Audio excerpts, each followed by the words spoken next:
चलिए आज प्रॉफिट और लॉस के बारे में जानते हैं, ठीक है। तो बताने से पहले आप लोगों को थोड़ा सा हम बता देते हैं कुछ। देखिए, आप लोग जानते होंगे सीपी के बारे में सुने होंगे, तो उसको हम लोग कहते हैं कोस्ट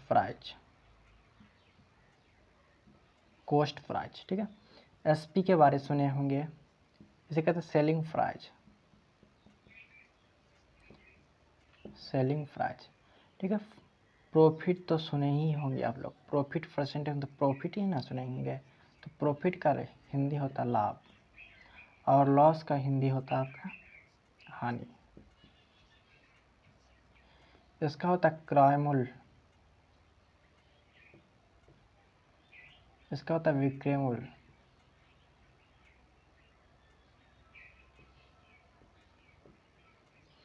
ठीक है। तो एग्जाम्पल से आप लोग को समझाते हैं सीपी क्या होता है, एसपी क्या होता है। देखिए, मान लीजिए कि ये मार्कर जो है, ये मार्कर का रेट जो है 70 रुपया, ठीक है। जब इसे हम मार्केट में बेचते हैं तो 100 रुपया में हम बेच रहे हैं इस मार्कर को। कितना में बेच रहे हैं? 100 में। अब यहाँ पे बताइए हमको कि यहाँ पे लाभ हो रहा है या लॉस हो रहा है। हम खरीदे थे कितना में? 70 रुपया में, लेकिन बेचे कितना में है? 100 रुपया में। तो क्या हुआ यहाँ पे? लाभ हुआ है। तो लाभ कितना हुआ है? लाभ आपका हुआ है 30 रुपया, ठीक है। अब देखिए, जब हमको परसेंट प्रॉफिट हो या परसेंट लॉस कैलकुलेट करने दे, तो हम जो तक कैलकुलेट जो करते हैं हमेशा सीपी के रिस्पेक्ट में करते हैं, ठीक है। क्योंकि सीपी जो होता है कभी बदलता नहीं है आपका, ठीक है। जैसे इसका परसेंट हमको प्रॉफिट होता है, हमको परसेंट प्रॉफिट चाहिए, तो कितना आ जाएगा? प्रॉफिट कितना हुआ? 20 यानी 30 का, और यहाँ पे सीपी कितना है? 70 गुना 100, ये आपका प्रॉफिट हो गया। यानी परसेंट प्रॉफिट बराबर क्या हो गया? जितना प्रॉफिट हुआ आपका बाय सीपी गुने 100, ठीक है, ठीक है। अब देखिए, अगर लॉस की बात किया जाए, यहाँ पे सीपी मान लीजिए 70 रुपया, उसके बाद हमको बेच दिए 50 रुपया में। तो यहाँ पे देखिए, खरीदे थे हम इस मार्केट को 70 में, लेकिन बेचे कितना में? 50 में। क्या हुआ? मेरा लॉस हो गया। कितने का? 20 का लॉस हो गया। तो लॉस परसेंट बराबर क्या हो जाएगा? तो लॉस कितना का हुआ? 20 का लॉस हुआ बाय सीपी। सीपी कितना है? 70 गुने 100, इतना आपका हो गया, ठीक है। यानी इसका फॉर्मूला बन गया कितना? परसेंट लॉस बराबर कितना हो गया? यानी जितना लॉस हुआ बाय सीपी गुने 100, ये आपका लॉस हो गया, ठीक है। अब चलिए आगे।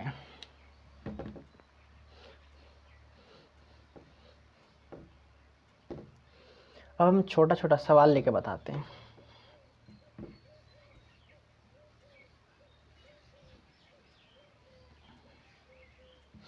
जैसे सवाल है आपका, एक वस्तु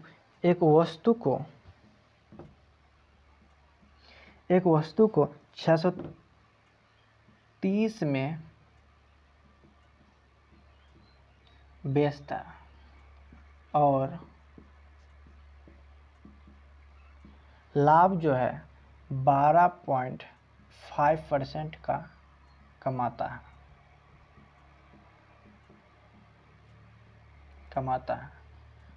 तो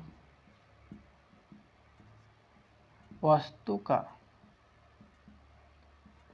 क्रय मूल्य क्या होगा?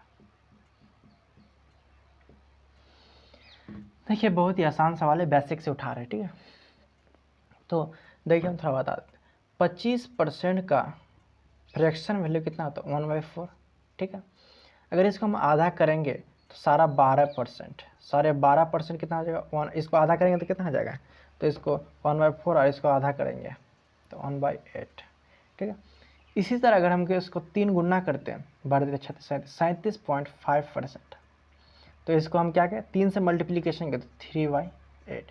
इसी तरह अगर हम यहाँ पे 6.5% निकाल, इसको आधा कर दो 6.5%, तो इसको 8 दूने 16 हो जाएगा, ठीक है। इसी तरह निकाल लेंगे, ठीक है, बताएंगे अगर ज़रूरत पड़ेगा किसी को, ठीक है। यहाँ पे 12.5%, तो यहाँ पे 25% का आधा 12.5% कितना होगा 1/8 है। चलो तो यहाँ पे लिख देते हैं 12.5% का वैल्यू 1/8। अब देखिए तो 12.5% का वैल्यू कितना हो गया 1/8। अब हम जब परसेंट कैलकुलेट करते हैं तो परसेंट प्रॉफिट बराबर हम क्या बताएं, प्रॉफिट बाय सीपी। तो ये कितना आएगा, ये प्रॉफिट मेरा लाभ हुआ, और ये कितना हुआ, ये सीपी, ये वस्तु का रेट है, ठीक है। अब देखिए यहाँ पे दिया हुआ क्या है, यहाँ पे दिया हुआ है 630 रुपया में हम बेचे हैं, यानी एसपी दिया हुआ है। तो एसपी देखिए, एसपी कैसे निकलेगा, एसपी जो निकलेगा आपका, यानी देखिए सीपी वस्तु का रेट है 8 रुपया और हम 1 रुपया कमाए हैं तो 9 रुपया, तो 9 रुपया आपका क्या हो गया, यानी एसपी हो गया। अब देखो यही 9 यूनिट बराबर दिया हुआ है आपका 630 रुपया, तो 1 यूनिट बराबर कितना 9 7 63 70 रुपया। अब क्या कहता है, वस्तु का क्रय मूल्य निकाले, तो यहाँ पे क्रय मूल्य कितना है 8 यूनिट, तो 8 यूनिट का वैल्यू हो जाएगा 8 गुणे 70 8 56 570 रुपया, ठीक है। अब बोलेगा सर इतना करना पड़ेगा, नहीं इतना भी नहीं करना पड़ेगा। अब देखिए हम इतना शॉर्ट में बता देते हैं आपको, देखिए बस ये तो बेसिक था। देखिए आपको कुछ नहीं करना, हमको निकालना क्या है क्रय मूल्य, ठीक है। तो देखिए क्रय मूल्य निकालना तो कुछ नहीं करना, सीपी निकालना है जब, तो 630 रुपये यहाँ हो गया, और 12% का वैल्यू हम जानते हैं 1/8, ठीक है। अब 1/8 जानते हैं, तो इसको यहाँ पे 1 का लाभ हुआ तो कितना हो जाएगा 9/8, ये ठीक है। ये आपका क्या होगा, डायरेक्ट ये हो गया आपका एसपी निकल गया, ठीक है, और ये सीपी है आपका, ठीक है। अब देखो इसको हम निकालना है क्या, सीपी निकालना, जिसका निकालते हैं वह ऊपर रहता है, तो 8 के ऊपर हो जाएगा और 9 नीचे हो जाएगा, 9 7 63 8 56 560 रुपया निकल गया, एक ही लाइन में निकल जाएगा आंसर, ठीक है। अब देखिए आगे, देखिए आपको जैसे इच्छा हो वैसे बनाइए। आगे देखिए, आगे ही आपका एक वस्तु को 1470 में बेचा जाता, ठीक है। और विक्रेता को जो है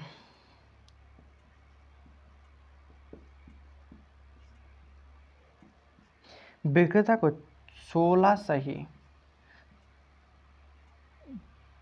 2/3% का लाभ होता है। तो सीपी क्या होगा ये पूछा। देखिए यहाँ पे 16 से 2/3% का वैल्यू होता है 1/6 होता है।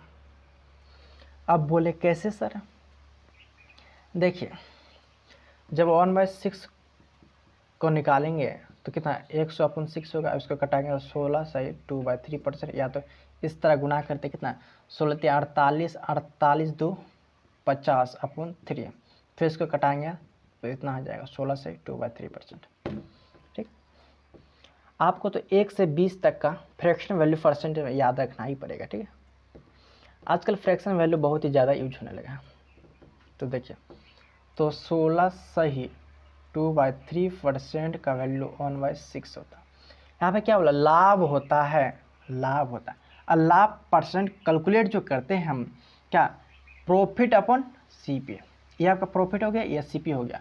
अब क्या कहते वस्तु का 1470 में बेचा जाता है, और निकालना है हमको सीपी निकालना। चलो सीपी निकालता, सीपी लिख दिए। चलो अब 1470 में हमको बेचा जाता है। अब देखिए हमको बेचा जाता तो हमको एसपी निकालना है, तो एसपी देखिए एसपी यहाँ पे कितना हो जाएगा, यहाँ पे सीपी 1 है यानी सीपी 6 है, और एसपी यानी प्रॉफिट 1 है, तो 6 और 1 7 यानी एसपी जो हो गया 7 हो गया, 7 हो गया, ठीक है।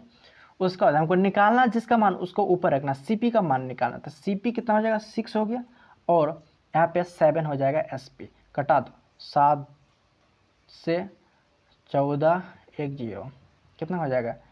0 0 हो गया, 6 हो गया, 1260। आप इसी को ऐसे भी कर सकते हैं, ठीक है। ये एक लाइन का आंसर हुआ। आप ऐसे भी कर सकते हैं, जैसे 16 सही 2/3% प्रॉफिट हुआ है, तो इसका 1/6 होता है। ये जो होता है क्या होता है? P/CP होता है ना जी, ठीक है। तो P कितना हो गया? प्रॉफिट 1 हो गया। CP कितना हो गया? 6 हो गया। अब SP कितना हो जाएगा? SP क्या होता है? SP जो होता है आपका CP प्लस प्रॉफिट, तो CP प्लस 1 यानी 7 हो गया, ठीक है। अब कहता है क्या? 700 यानी 1470 में बेचा है, इसको मिटा दें, ठीक है। ये तो हो गया ना, 1470 में क्या है? बेचा है। तो यही 7 यूनिट बराबर जो है 1770, 1470, तो 1 यूनिट बराबर कितना हो जाएगा? 210, ठीक है। अब कहता है हमको CP चाहिए। CP का वैल्यू कितना है? 6, यानी 6 यूनिट का मान चाहिए हमको। तो 6 गुणित इतना, तो 0 6 और 6 दूनी 1260 रुपये आपका। देखिए, या एक लाइन में आंसर निकाले या तो इस तरह निकाले आपको, ठीक है। लेकिन हमको इतना लॉन्ग नहीं करना, हमको एक ही लाइन में आंसर चाहिए, ठीक है। जिस तरह आपको बताए, बस कुछ नहीं करना है। बस दिया हुआ 1470 हमको देखना है, CP निकालना है। तो हम जानते हैं 16 से ही 2/3% का वैल्यू 1/6 जानते हैं, ठीक है। 1/6 जानते हैं, तो 1/6 इसको 1 जोड़ दो, कितना हो जाएगा? 6 7/6, ठीक है। अब हमको देखो CP निकालना हो तो हमको इसको उल्टा के लिखना है, तो 6/7, ठीक है। इसको कटा देंगे, इतना हो जाएगा। अगर हमको इसी में अगर हमको SP निकालते तो कुछ नहीं करते, बस इतना जितना आया ना, इसको बस वैल्यू के साथ गुना कर देता, आपका SP डायरेक्ट निकल जाता। CP में बस उल्टा करते हैं हम, बस एक लाइन में ऐसा आ जाएगा आपका, ठीक है। तो चलिए हम और कुछ सवाल दिखाते हैं आपको।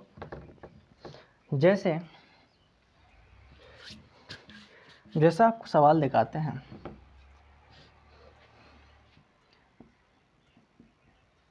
रुपये 800 रुपये में बेचने पर किसी वस्तु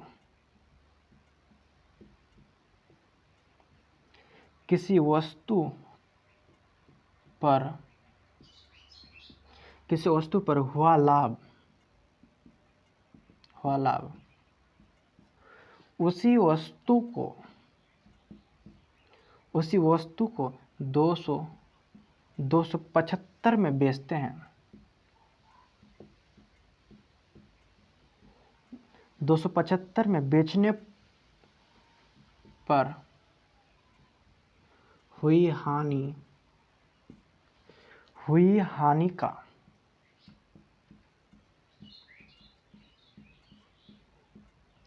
का 20 गुना है, ठीक है। तो 20% लाभ कमाने के लिए 20% लाभ कमाने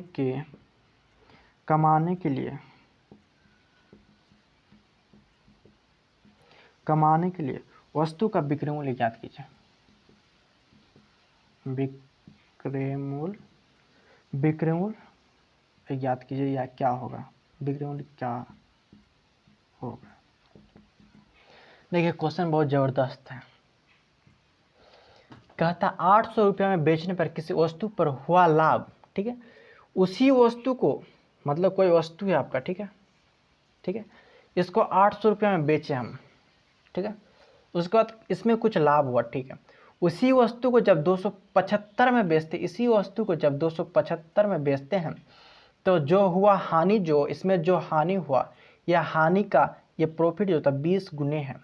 तब कहता है 20% कमाने के लिए तो इस वस्तु को कितना में बेचा जाए? चलिए देखते हैं। चलिए, इसमें कुछ नहीं करना आपको। देखिए, यहाँ पे आपको बस CP लिख देना है। चलिए, लिख दिया CP। चलिए, अब कहता है 800 रुपया में बेचने पर, चलो इसको हम 800 में सेल कर दिए, 800 में सेल कर दिए। उसके बाद कहते उसी वस्तु को, तो इसमें हमको क्या होता? कुछ प्रॉफिट होता, चलो प्रॉफिट होता कुछ। उसके बाद कहते इसी वस्तु को 275 में सेल करते हैं तो कुछ लॉस होता है। इसमें क्या होता है? लॉस होता है। अब कहता है बेचने पर हुई हानि का 20% है। अगर हम यहाँ पे मानते हैं x, तो यहाँ पे 20x मानते हैं, तो उससे अच्छा हम क्या कर देते हैं, यहाँ पे मान लेते हैं 1 मानते हैं, तो इसका लॉस का 20 गुने प्रॉफिट, तो 20 हो गया। ठीक है, चलिए अब हम यहाँ पे ऐसे भी कर सकते हैं, हम इस दोनों का डिफरेंस लेके भी बना सकते हैं। ठीक है, और डिफरेंस लेके भी बना सकते हैं, और यहाँ पे देखिए, चलिए दोनों बता देते हैं। तो हम निकालते हैं सीपी। हमको सीपी का ज़रूरत ना है, तो सीपी निकालते हैं। तो इस तरह बनाएंगे तो यहाँ पे x का ज़रूरत पड़ेगा ना, चलो x मान लेते हैं, इसमें x का ज़रूरत पड़ेगा। तो सीपी निकाला, तो सीपी बराबर क्या होता है, एसपी। अगर प्रॉफिट होता तो एसपी माइनस प्रॉफिट घटाते हैं, अगर लॉस होता तो एसपी में हम जोड़ते हैं। तो यहाँ पे सीपी कितना हो जाएगा, तो 800 पे बेचे हैं और प्रॉफिट हुआ है 20 का, तो घटा देंगे। यहाँ पे सीपी कितना होगा, यहाँ पे सीपी आपका हो जाएगा 200, यानी 275, और यहाँ पे लॉस हुआ x का। अब दोनों सीपी तो बराबर ही ना होगा जी, एक ही वस्तु है, तो दोनों सीपी को बराबर कर दो। अब कैलकुलेट करते रहिए आप। तो इसको इधर ला लीजिए, तो यहाँ पे कितना प्लस है तो माइनस हो जाएगा, तो यहाँ पे x प्लस 20x। ठीक है, अब कटाइए, कितना हो जाएगा, 5 हो गया। ठीक है, 2 हो गया, उसके बाद आपका यहाँ पे कितना 2 है ना, 5 हो गया, बराबर यहाँ पे 21x। सही है, x बराबर 5, 5, 5, 21, 7 से कटेगा जी, तो 3 से कटा देते पहले, छोटा संख्या से। 3 7 21, 3 1 3, बच गया कितना 2 7 21, 3 15, अब 7 से 7 दिन 14 कटेगा, 7 दूनी 14, बच गया आपका कितना, बच गया 4 बच गया ना, 4 बचा ना, तो आपका 4 बचा, तो रुको, तो 25, 21 गुने 25 कितना होता है, अरे इतना झोल नहीं करना है, सीधा यहाँ पे मारो ना तुम। 525 इक्वल टू 21x, x बराबर 525 इक्वल टू 25 होगा। ठीक है, ये आपका निकल गया x का वैल्यू। अब हमको सी पी चाहिए, तो यहाँ पे प्रॉफिट कितना हो गया, 20 गुने 25, 25 गुने 500 का प्रॉफिट हो गया। ठीक है, प्रॉफिट इतना हो गया, तो सी पी कितना हो जाएगा, सी पी प्रॉफिट में अगर घटाएंगे तो 300 सी पी हो गया।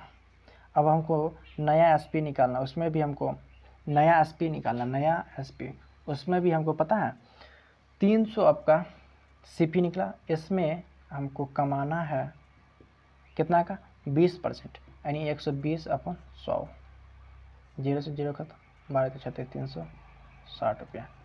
देखें, अब देखिए इससे भी आसान हम बताते हैं। ठीक है, यहाँ पे थोड़ा सा कैलकुलेशन करना पड़ेगा ना जी, चलिए थोड़ा सा इससे आसान बताते हैं, इसमें थोड़ा सा कम कैलकुलेट करना पड़ेगा। अच्छा, इसको मिटा दिया, चलिए कोई नहीं। यहाँ पे सी पी थोड़ा सा करना पड़ेगा। यहाँ पे बेचे थे 275 में, यहाँ पे बेचे थे कितना में, 800 में, इसका 1 है तो यह 20 गुना है, तो 20:1 रेशियो। ये दोनों का डिफरेंस लो, ये दोनों का डिफरेंस कितना हो जाएगा, रुको, इस दोनों का डिफरेंस कितना आया था, 525 आया था। ठीक है, अब इसको हम बांटना है 20:1 में। देखो, ये पार्ट लीजिएगा, ये पार्ट लीजिएगा, दोनों पार्ट में कोई एक ही पार्ट लेना आपको। ठीक है, ये प्रॉफिट वाला पार्ट है, ये लॉस वाला पार्ट है, तो प्रॉफिट वाला निकालेंगे तो कितना हो जाएगा, प्रॉफिट निकल जाएगा आपको कितना, 225 गुने, अब देखिए ये 20 हुआ, और ये टोटल भाग, ये टोटल भाग का 20 ही भाग ले रहे हैं, ठीक है। टोटल भाग कितना हो जाएगा 20 और 21 टोटल भाग, तो ठीक है 21 25 हो जाएगा, ठीक है। 25 25 दिन 50 500 रुपया आपका, 500 रुपया आपका क्या हो गया प्रॉफिट हो गया था, ठीक है। तो अब हमको सीपी निकालना, तो सीपी कितना हो जाएगा 800 में बेचे और 500 प्रॉफिट कमाए तो 300 सीपी हो गया। अब कहता है इसमें हमको 20 रुपया हमको क्या कमाना, 20 रुपया लाभ भी कमाना, तो एसपी निकालना है। तो 300 का 20% बोला तो 120, तो 120 अपन 100 12 36 12 36 360 रुपया ऐसे। अब यहाँ पे ऐसे समझ में नहीं आता तो ऐसे भी कर लीजिए आप, ऐसे बहुत सा एक लाइन बढ़ जाएगा। देखिए 300 में 300 का 20% कमाना है 60 रुपया होगा, और फिर 300 में 60 रुपया 360 रुपया, इस तरह डायरेक्ट 120 ले लिए हो गया, ठीक। इसमें थोड़ा सा कैलकुलेट नहीं करना पड़ेगा। चलिए बहुत ही आसान सवाल है, आते रहता पेपर में। और सवाल दिखा देते हैं आपको।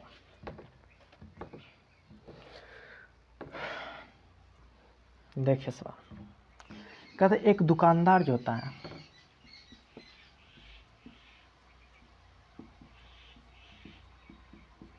एक दुकानदार कुछ सामान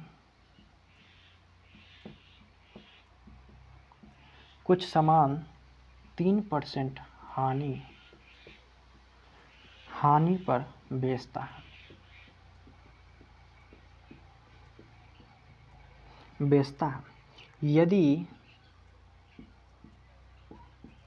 यदि इसे रुपया में 752 अधिक पर बेचा होता तो इसे 7% का लाभ होता है, तो इसे 7% का लाभ होता है। सामान का क्रय मूल्य ज्ञात कीजिए, तो हमको क्रय मूल्य निकालना है। क्रय मूल्य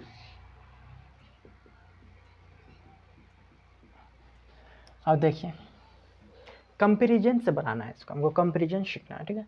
देखिए एक दुकानदार कुछ सामान 3% हानि पर बेचता है, यदि उसे 752 अधिक पर बेचा होता तो उसे 7% का लाभ होता है। तो क्रय मूल्य ज्ञात कीजिए। देखिए हम इसे दो मेथड से बताते हैं, ठीक है। अगर हम CP 100 मानते हैं तो सामान में 3% हानि, डेट मीन 97 में बेचता है। उसके बाद कहता है अगर 752 अधिक में बेचा होता तो 7% का लाभ, यानी 107। इसका डिफरेंस कितना है 7 3, इसका डिफरेंस कितना हो जाएगा 7 3 10 यूनिट होगा ना जी। हाँ एक रुको यहाँ पे आपको 9% है, वही तो बोल रहे हैं हम भी। 9% है तो 91 हो जाएगा। यहाँ पे आपका